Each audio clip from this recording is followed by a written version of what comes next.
जैसा कि हमने पहले भी कहा था कि योगी सरकार के बारे में कहा जाता है कि प्रशासन, सुशासन, सुरक्षा, समृद्धि और शांति उनके मूल मंत्र हैं।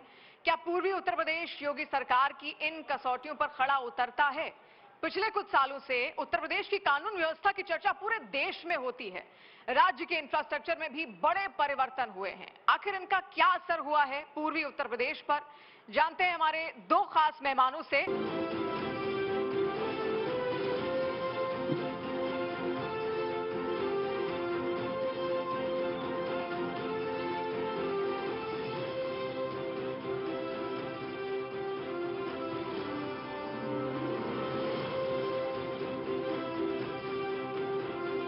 हमारे बीच में है सूर्य कुमार शुक्ला जी, आपका बहुत बहुत स्वागत है, और शांतनु गुप्ता जी, आप दोनों का ही बहुत बहुत स्वागत इस मंच का हिस्सा बनने के लिए।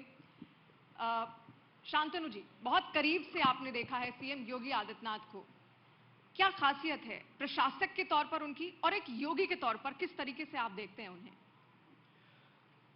गोरखपुर के सभी वासियों को मेरा नमस्कार। जय बाबा गोरक्षनाथ। कल रात को आते ही सबसे पहले गोरक्षनाथ जी के दर्शन करें, और वहां से मेरी वो यात्रा जो 2017 में जब मैंने उनकी किताब लिखी the monk who became chief minister, उसकी याद आ गई। और जब मैं पहली बार उनसे मिलने गया 2017 में, किताब लिखने से पहले एक तरह से उनकी अनुमति लेने, और मैंने पूछा कि महाराज जी आपका क्या विजन है स्टेट के लिए, तो उन्होंने बड़ी अच्छी बात कही। उन्होंने कहा मैं अपने स्टेट को धनी बनाना चाहता हूं, उसको प्रॉस्परस बनाना चाहता हूं। और उसके बाद उन्होंने शुरू करी उस प्रॉस्परस को बनाने के लिए मैं क्या क्या करूंगा। उन्होंने कहा भाई सरकारी नौकरियां तो सर एडमिनिस्ट्रेशन से आते हैं, सरकारी नौकरियां तो 3-4% होती हैं, लेकिन अगर प्राइवेट कंपनियां यहां पे आनी है तो उसका माहौल बनाना पड़ेगा। अगर गुंडागर्दी होगी, अगर एम्प्लॉय सेफ नहीं होगा, अगर पैसा सेफ नहीं होगा, तो कोई मेरे उत्तर प्रदेश में नहीं आएगा, कोई मेरे पूर्वांचल में नहीं आएगा। और पूर्वांचल की तो इमेज थी, पूर्वांचल को शिकागो ऑफ द ईस्ट कहा जाता था। शिकागो क्यों? जहां रोज शूट आउट होता है, जहां रोज गोलीबारी होती है। यहां पे जो पुराने लोग बैठे होंगे, और सर तो पुलिस महकमे से रहे हैं, ऐसा कोई व्यक्ति नहीं है जिन्होंने अपनी आंखों से लाशें ना देखी हो, अपनी आंखों से शूट आउट ना देखा हो। नॉर्मल सामाजिक लोगों ने देखी है। तो उन्होंने पहली बात कही कि मुझे पूरे स्टेट का लॉ एंड ऑर्डर ऐसा करना पड़ेगा कि कोई भी जो इंडस्ट्रियलिस्ट है वो यहां पे आ पाए, पहली बात। दूसरी बात उन्होंने कही कि मेरे यहां, मेरे प्रदेश में कहां सड़कें हैं, कहां गड्ढे हैं, नहीं पता। कोई व्यक्ति बाहर से आएगा तो वो एयरपोर्ट से आएगा, वो ट्रेन से आएगा, वो सड़कों से आएगा, तो मुझे नेटवर्क चाक चौबंद करना पड़ेगा। हमारे यहाँ 2 वर्किंग एयरपोर्ट हुआ करते थे। मुझे याद है जब मैं गोरखपुर आया करता था किताब लिखने, तो मुझे लखनऊ उतर के 4-5 घंटे की यात्रा होती थी। वो घंटे की यात्रा करीब 6 घंटे की हो जाती थी, कभी 7 घंटे की हो जाती थी। अब गोरखपुर एयरपोर्ट भी है, अब अयोध्या एयरपोर्ट भी है, अब कुशीनगर एयरपोर्ट भी है, अब मैं बनारस उतर के सड़क से आ सकता हूं। अब गोरखपुर आने के 70 तरीके हैं। और आप लोग पत्रकार हैं जो फील्ड में रिपोर्टिंग करते हैं, उनको सबसे ज्यादा पता है, क्योंकि आप लोगों को भी चुनाव में सबको फील्ड पर रहना होता है। दूसरी बात, एयरपोर्ट 2 एयरपोर्ट से थे, इस समय आप तो गिनती हम लोग भी भूल गए हैं कि 17 एयरपोर्ट हो चुके हैं। उत्तर प्रदेश में 18 एयरपोर्ट हो चुके हैं। आप बरेली सुबह जाके शाम को आ सकते हैं, आप प्रयाग सुबह जाके शाम को आ सकते हैं, आप गोरखपुर सुबह जाके शाम को आ सकते हैं, आप अयोध्या जाके सुबह जाके शाम को आ सकते हैं। तीसरी बात, उन्होंने कहा भी जो इंडस्ट्री है वो जनरेटर पे नहीं चलेगी, जो इंडस्ट्री है वो जनरेटर जेनसेट पे नहीं चलेगी। मुझे याद है मैं उत्तर प्रदेश में पला बड़ा हूं। मेरे पिताजी मुरादाबाद से आते हैं, रामपुर से आते हैं। हमारे मामा जी की दुकान थी, उनके पास जनरेटर हुआ करता था, और जनरेटर को रस्सी से घुमा के हम लोग चलाया करते थे। बड़ी वो होती थी, देखो भाई वो बड़ा बल लगता था उसमें कि हमने जनरेटर ऑन कर दिया। ये हमारे खेल थे, जनरेटर ऑन करना बच्चों का खेल था। और घर में जितने लोग हैं उतने पंखे हुआ करते थे हाथ से झलने वाले। तो क्योंकि लाइट जाती थी, 8-9 घंटे लाइट आ गई तो बड़ी बात होती थी, और हम लोग पंखे चलते रहते थे। तो उन्होंने कहा भी अगर मुझे 24/7 में बिजली नहीं दूंगा तो इंडस्ट्री नहीं आएगी। तो ये जब 4 चीजें करी उन्होंने, और यही एक प्रशासक का जो दम है। आखिरी बात से खत्म करूंगा। प्रदेश के बड़े अधिकारी हैं विजय किरण आनंद जी, कुंभ में मेला अधिकारी थे। उन्होंने मुझे बड़ी अच्छी बात बताई कि वो जब कुंभ की कॉफी टेबल लेके गए, वो तो महाराज जी के पास लेके गए वो चेक कराने। तो उन्होंने देखा वो नॉर्मली क्या देखता है, नेता थोड़ा फोटो वोटो देखता है कि सब कवर हुआ ठीक से। महाराज जी संस्कृत की गलतियां ठीक कर रहे थे उसमें। आपको ऐसा मुख्यमंत्री मिलेगा जो संस्कृत की गलतियां ठीक कर रहा हो। और उसके बाद कह रहे हैं आपने ये कल्पवासी की परिभाषा नहीं ठीक लिखी है, कहां से लिखी है? उन्होंने कहा थोड़ा इंटरनेट से। नहीं, उन्होंने कहा 4 एक्सपर्ट को कॉल करा, ये बनाएंगे। तो वो मुख्यमंत्री जो लॉ एंड ऑर्डर से लेके, जो एयरपोर्ट से लेके, जो एक्सप्रेसवे से लेके संस्कृत की गलतियां भी ठीक कर रहा हो, तो वो मुख्यमंत्री उत्तर प्रदेश को बहुत समय से चाहिए था, और वही उत्तर प्रदेश को मिला।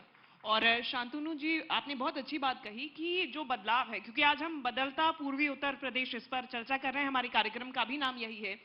तो वो जो बदलाव है, मुझे लगता है कि वो यहाँ पर मौजूद जो हमारे दर्शक हैं और जो उत्तर प्रदेश के लोग हैं, क्योंकि काफी युवा यहाँ पर बैठे हैं, तो जो आपने कहा कि शिकागो ईस्ट कहा जाता था क्योंकि लाशों के सिलसिले में, कई युवाओं ने नहीं देखी होगी क्योंकि वो बदलाव देखने को मिला है। और हमारे पास में सीनियर अधिकारी में है और लंबे समय तक सूर्य कुमार जी आप सेवा में रहे, बतौर पुलिस अधिकारी सेवा में रहे, लंबा समय आपने देखा, बदलता समय भी आपने देखा।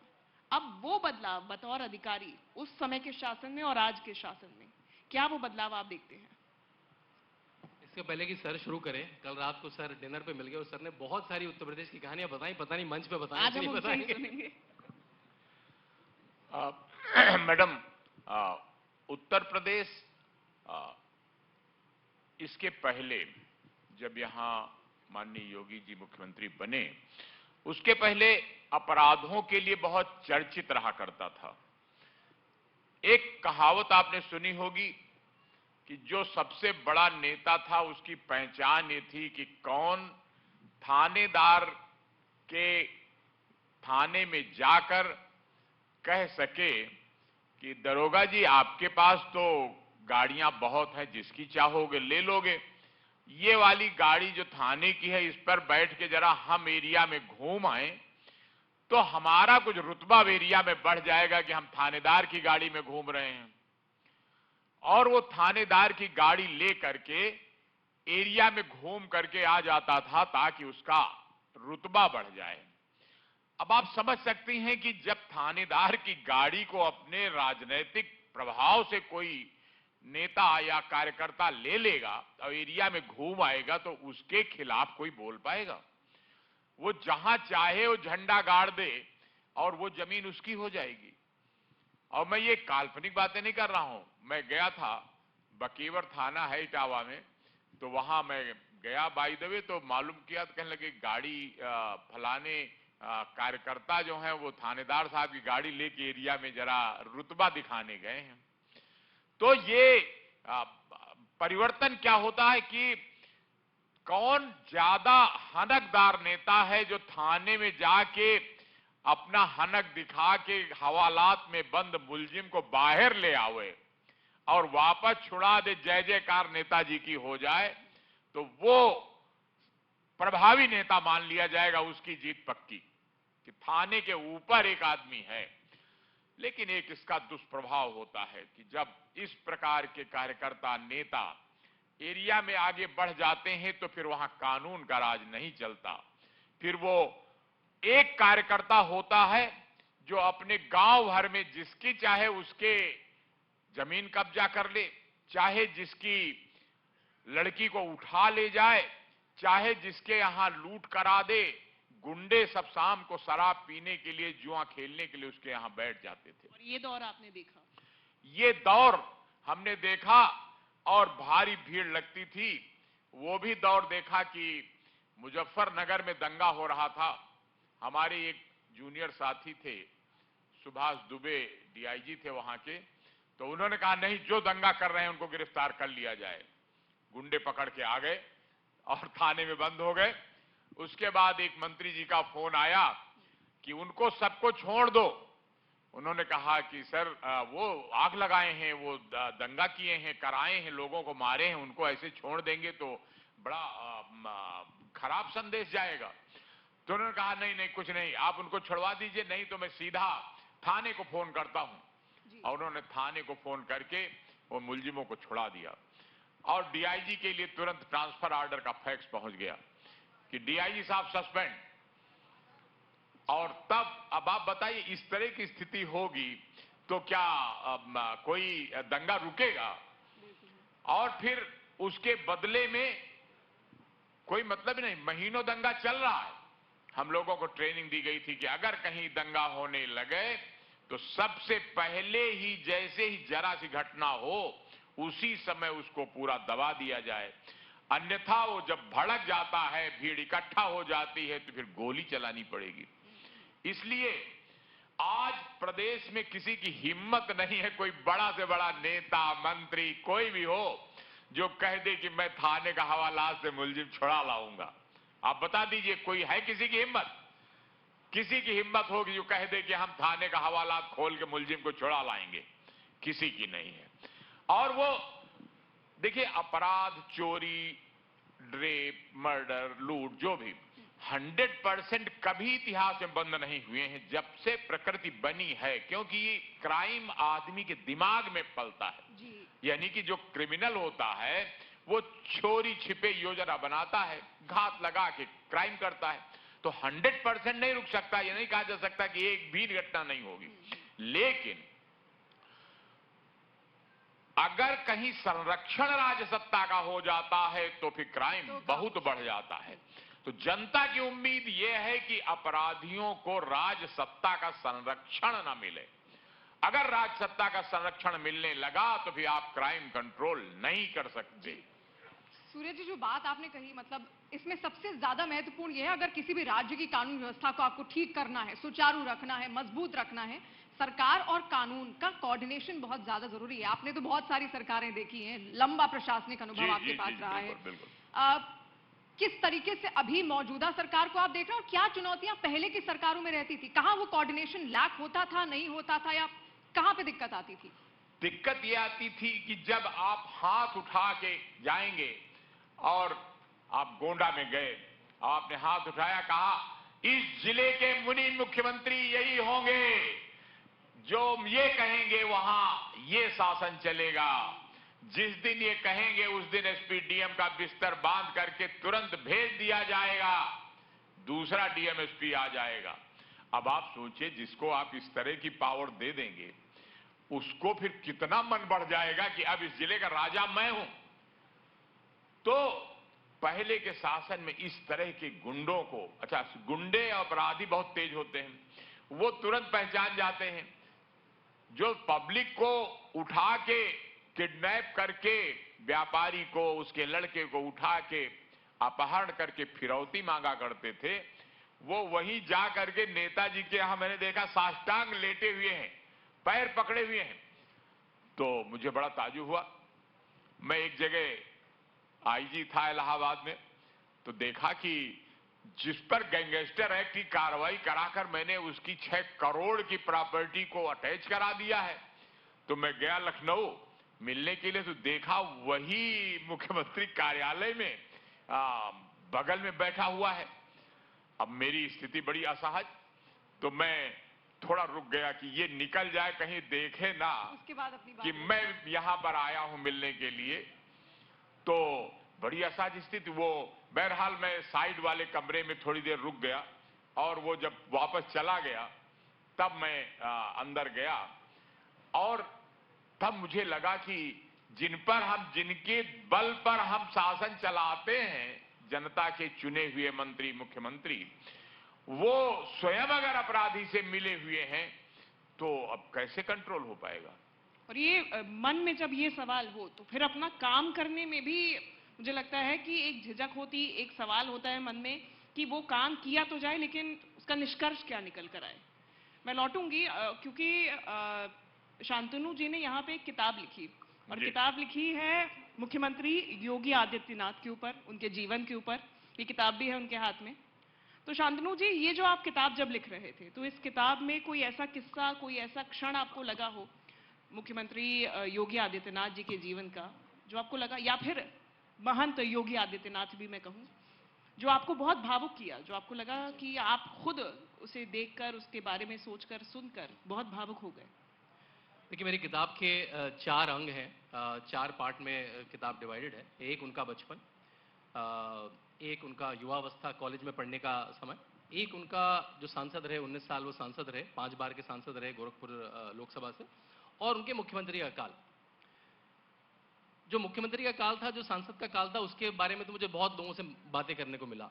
जो उनका सन्यास के पूर्व का आश्रम था, उसके बारे में जानकारी बहुत कम थी। और भारतीय परंपरा में ऐसा भी है कि आप किसी सन्यासी से कभी उसके पूर्वाश्रम की बातें नहीं करते, उसको रिमाइंड नहीं कराते।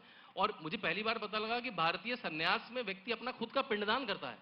तो वो पिंडदान बेसिकली, आपको लगेगा पिंडदान कैसे कर सकता है जीवित व्यक्ति, वो अपनी पुरानी पहचान का, अपने पुराने रिश्तों का पिंडदान करता है। तो वो में बड़ी दिक्कत हुई। तो बड़ी ढूंढते ढूंढते हम लोग पंचूर पहुंचे, जहां महाराज जी का जन्म हुआ। अब उस नाम के कई गांव हैं, आपको पता है, छोटी जगहों में पंचूर खेड़ा एक गांव है, पंचूर नगर एक गांव है। तो कोई ऐसा सेलिब्रेटरी इमेज नहीं था उस गांव का कि यहाँ योगी जी के माँ बाप रहते हैं। कोई बड़े पहुंचे वहां पे, उनके पिताजी कहीं बाहर गए हुए थे और माता जी घर में बैठी। उत्तराखंड में? उत्तराखंड में। तो बड़े ढूंढते हुए पहुंचे और आखिरी का जो करीब 801 किलोमीटर है, वहाँ बाइक भी नहीं चला सकते आप। हमने गाड़ी ऊपर छोड़ी, मतलब बाइक भी वहाँ के लोकल लोग चला ले, हम लोग तो गिर जाएंगे बाइक। चढ़ाई करके जाना पड़ता है। चढ़ाई, बिल्कुल एक संकरा रास्ता। उसी के 1.5-2 कमरे के मकान में उनकी माताजी रह रही थी। ठीक है, बात हुई उनकी माताजी से, काफी देर बात हुई, बहुत सारे पहलुओं में बात हुई। पिताजी घर पे नहीं थे, पिताजी कहीं कोटद्वार गए हुए थे। और उनका किसी का नंबर दे दिया, तो हम लोग पिताजी को कॉल करके ऐसा हाथ दे के रास्ते में रुका के एक चाय की दुकान पे 4 घंटे बैठ रहे। एक मुख्यमंत्री, उत्तर प्रदेश के मुख्यमंत्री के पिताजी के साथ हम लोग एक चाय की दुकान पे बैठे रहे। अब पिताजी ने कहा कि मैं तो फॉरेस्ट में था, और तब उत्तर प्रदेश हुआ करता था, यूपीएफ लिखा रहता था मेरे यहाँ पे। यूपीएफ मतलब उत्तर प्रदेश फॉरेस्ट। और अजय मतलब योगी जी का नाम अजय सिंह बिष्ट था। तो अजय के दोस्त मुझे पुलिस वाला समझते थे और मुझसे बड़े डरते थे, और इस बात को कह के वो जोर जोर से हंसे। और फिर उनको गार्ड मिल गया था उत्तराखंड पुलिस से, तो बोले कि अब मुझे असली पुलिस वाला मिल गया है। फिर जोर जोर से हंसे। तो मैंने कहा महाराज जी अच्छा, मतलब मैंने कहा कि अंकल अच्छा लगता है पुलिस वाला। तो अब वो बेचारे यंग सा पुलिस वाला था, सिपाही था, कह रहे नहीं ये पता नहीं फालतू में लगा दिया है, मैं 2 बार लेटर लिख चुका हूं मुख्यमंत्री उत्तराखंड को, किसको हटा लें। सोचिए यहाँ पे ऐसा होता है कि आदमी रसूख के लिए 4 गार्ड रखता है, वो कहते हैं कि मैं 2 बार लिख चुका हूं, और ये बड़ा, इसको खाना भी खाना पड़ता है, इसको साथ में भी रखना पड़ता है, इसको एक सीट भी लेता है। ठीक है, अब उन्होंने बहुत सारी बातें बताई। जब बातें अपनी अंत करने लगे वो, तो बोले आप अभी हमारे घर से आ रहे हैं। उनका मकान नीला पुता हुआ था, नीला हरा सा पुता था। कह रहा वो जो आपने जो मकान देखा हमारा गांव में, और जो 4 गैया देखी, वही मेरे पूरे जीवन की संपत्ति है। मेरे साथ फॉरेस्ट के लोगों ने ऊपर नीचे का बहुत पैसा कमाया, सबके देहरादून में बड़े बड़े बंगले हैं, लेकिन वो जो आपने घर देखा वही मेरी संपत्ति है। फिर उन्होंने मेरा हाथ पकड़ा, थोड़ी सी उनकी आवाज भर्राई, थोड़े उनकी आंखें थोड़ी उनकी उजल थी, और उन्होंने कहा मेरी सबसे बड़ी संपत्ति है मेरा ईमानदार मुख्यमंत्री बेटा। और मैं जब भी वो बात बोलता हूं मुझे रोंगटे आते हैं, और मुझे लगता है वो आवाज मेरे कान में गूंजती है, और मुझे लगता है पूरे उत्तर प्रदेश के 75 जिलों में वो बात गूंजती है कि सालों भर बाद, सदियों बाद उत्तर प्रदेश को एक ईमानदार मुख्यमंत्री बेटा मिला है। एक बात आपने ईमानदारी की, आप ही से प्रश्न कर रही, ईमानदारी की बात आपने की। उत्तर प्रदेश की राजनीति को सादगी से अगर जोड़ा तो वो सीएम योगी आदित्यनाथ ही हैं। मतलब पहले तो हमने कई मुख्यमंत्रियों के दौर देखे हैं, तो वहां महंगी महंगी गाड़ियों से वो चलते थे, सर भी जानते हैं, वो भी एक शासनकाल था, लेकिन सादगी, हाँ रुतबा था। यहाँ पर सादगी आ गई जब सीएम योगी आ गए। मतलब एक ही वस्त्र में वो हमेशा इधर आना जाना, कोई ऐसा महंगा शौक उनका नहीं। उस योगी को बताइए, वो योगी की जो सादगी थी, योगी आदित्यनाथ की जो सादगी थी, कितनी जरूरी थी उत्तर प्रदेश के शासन के लिए? बिल्कुल जरूरी थी। उत्तर प्रदेश जाना जाता था नोटों की मालाओं के लिए, उत्तर प्रदेश जाना जाता था सैफई के उत्सवों के लिए, उत्तर प्रदेश जाना जाता था करोड़ों रुपए के केक कटते थे, महंगे शौकों के लिए, महंगे शॉपिंग के लिए। जब योगी आदित्यनाथ आए तो पहली फाइल अधिकारियों ने बताया उनके पास पहुंची कि कौन सी कार खरीदी जाए आपके लिए। तो थोड़े अचंभित हुए, कार क्यों खरीदी जाए, पिछला मुख्यमंत्री होगा, उसकी प्रोटोकॉल की कार होगी, वो आ जाएगी। तो अधिकारी ने कहा नहीं सर, परिपाटी है, ट्रेंड है, नया सीएम नई कार। मायावती जी ने 1 करोड़ की लैंड क्रूजर दिलवाई हमें। अखिलेश जी आए, उन्होंने 2 मर्सिडीज बेंज दिलवाई, 7 करोड़ की पड़ी। तो उन्होंने उनमें से कोई गाड़ी होगी वो इस्तेमाल कर लेंगे। उन्होंने कहा नहीं सर, परिपाटी है, नया सीएम नई कार। और देखिए हम लोगों के लिए 7 करोड़ 10 करोड़ रुपए बहुत पैसा है। अब तो उत्तर प्रदेश का बजट 9 लाख करोड़ हो चुका है, उस समय भी 2.5 लाख करोड़ था। 2.5 लाख करोड़ के बजट में अगर आप प्रतिशत निकालें तो 7 करोड़ रुपए 0.0001% भी नहीं आएगा, और पहले से मत है उसके लिए साइन कर देंगे, कोई बड़ी बात नहीं है। मुख्यमंत्री थोड़ा सा गुस्से में आ गए।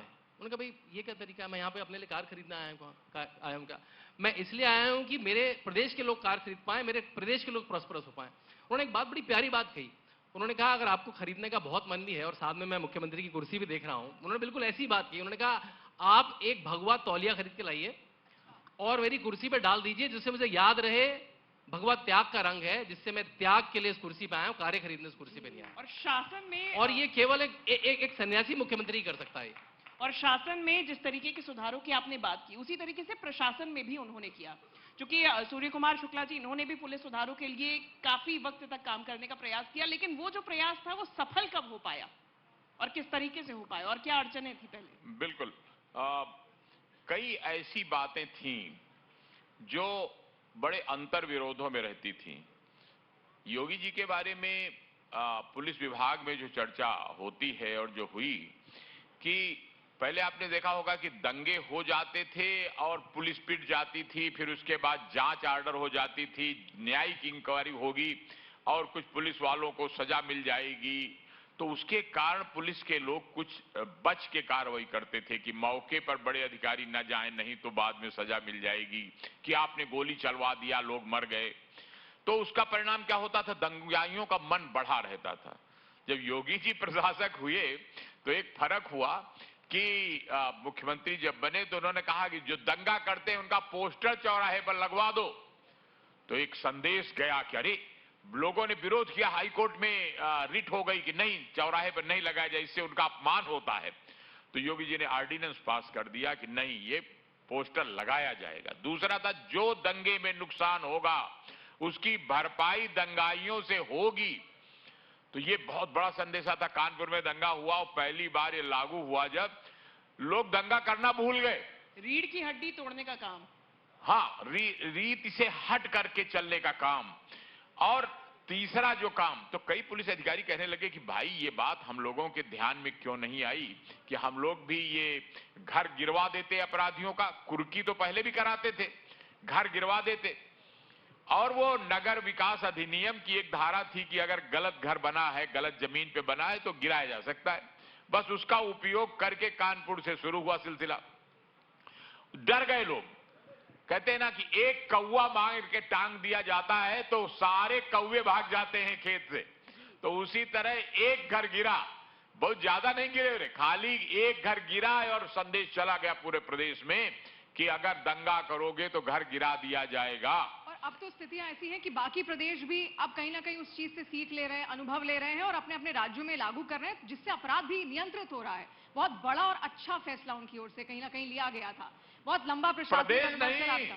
फ्रांस में चर्चा हुई जी। कि ऑस्ट्रेलिया में चर्चा हुई कि योगी मॉडल क्यों नहीं ले आते, बुलडोजर क्यों।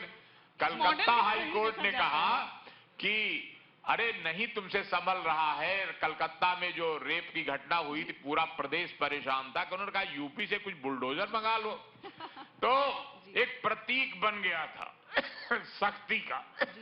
और यही मिसाल भी कई जगहों पर दी जाती है और आज जो है वही मिसाल कायम होकर आगे बढ़ाई जा रही है। बहुत शुक्रिया शांतनु जी, सूर्य कुमार शुक्ला जी, आपका इस मंच पे आने के लिए, अपने विचार साझा करने के लिए।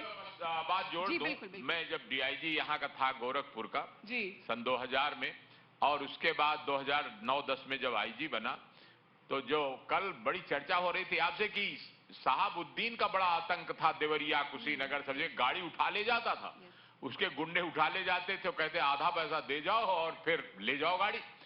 और फिर दिन में जो हम लोग मीटिंग के लिए गए, वहां के डीएम एसपी को घेरा हुआ था और 2001 की घटना थी और आग लगा दी, सिपाही को मार डाला, जिप्सी में आग लगा दी पुलिस की।